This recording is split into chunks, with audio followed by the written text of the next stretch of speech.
Welcome to morning మన్నా. నేటి వాక్య దర్శనం కొరకు పేతురు రాసిన మొదటి పత్రిక 5వ అధ్యాయం 7వ వచనం. ఆయన మిమ్మును గూర్చి చింతించుచున్నాడు గనుక మీ చింతా యావత్తు ఆయన మీద వేయుడి. మరొకసారి అపోస్తులైన పేతురు సర్వ సమాజానికి, క్రైస్తవ లోకానికి రాస్తున్న పత్రికలో నుండి, సాధారణ పత్రికలో నుండి మనము 4 ప్రాముఖ్యమైన విషయాలు ఈ వచనంలో నుండి గ్రహించాలి. Number 1, it is a fear, భయాందోళన.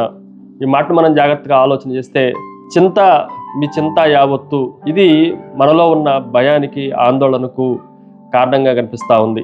చాలా సందర్భాల్లో మన చింతల గురించి ఆలోచించి అవి ఆధ్యాత్మిక, భౌతిక భయాల్ని మన హృదయాల్లో కలగజేస్తూ ఉంటుంది. చింత అన్న మాటను మనం జాగ్రత్తగా ఆలోచన చేస్తే అది భయమే కావచ్చు, నిరాశ కావచ్చు, నిస్సహాయత కావచ్చు, లేదంటే ఎనీ డౌట్ కావచ్చు, సందేహం కావచ్చు.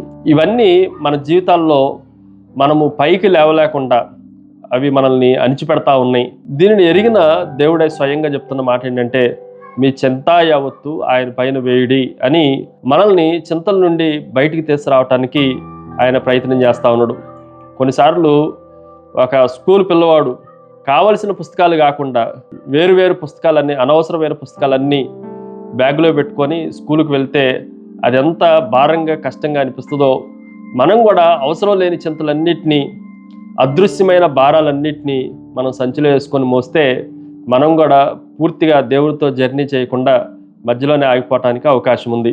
రెండో విషయాన్ని మీకు జ్ఞాపకం చేస్తాను. ఇట్ ఈజ్ ఎ ఫాల్, పడిపోవటం.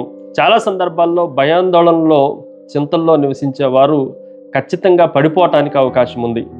నువ్వు ఆ త్రోవలో నడవకుండా, ఆ తాడుపైన నడవకుండా ఈ భారాల సంచిని పెట్టుకొని మధ్యలోనే కూలిపోవటానికి, మధ్యలోనే పడిపోవటానికి అవకాశం ఉంది. అందుకే దేవుడు పడిపోక ముందే వాటిని వదిలేయండి అని మనకు సూచనిస్తా ఉన్నాడు.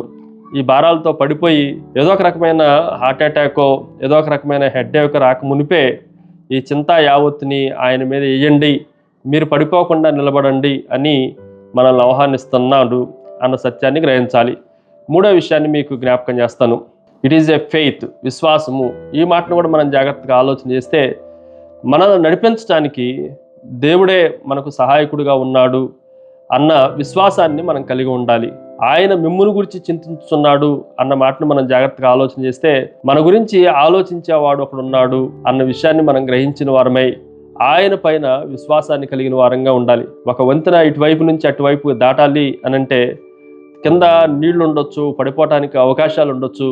కానీ ఎప్పుడైతే నమ్మామో ఆ నమ్మిన మనం వారధిని చాలా సులభంగా దాటడానికి అవకాశం ఉంది.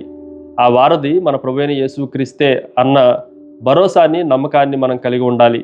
Finally it is a father, తండ్రి. ఈ మాటను కూడా మనం జాగ్రత్తగా ఆలోచన చేస్తే మన చింత యావత్తు ఆయన మీద వేయటానికి ఆయన ఎవరై ఉండాలి అనంటే, ఎవరు మన చింతలను ఆయన మీద వేసుకోరు.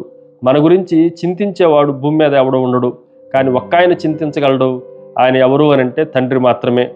మన తండ్రి ఆయన స్వయంగా చెప్తున్న మాట ఏంటంటే, మీ చింతలన్నీ గాల్లో విసిరేయాల్సిన అవసరం లేదు, మీ చింతలన్నీ నా మీద వేయండి, నేను భరించి మిమ్మల్ని ఫ్రీ చేస్తాను, విడుదల చేస్తాను అని చెప్తున్న దేవుని పైన మనం నమ్మకాన్ని కలిగి ఉండాలి. ప్రార్థన.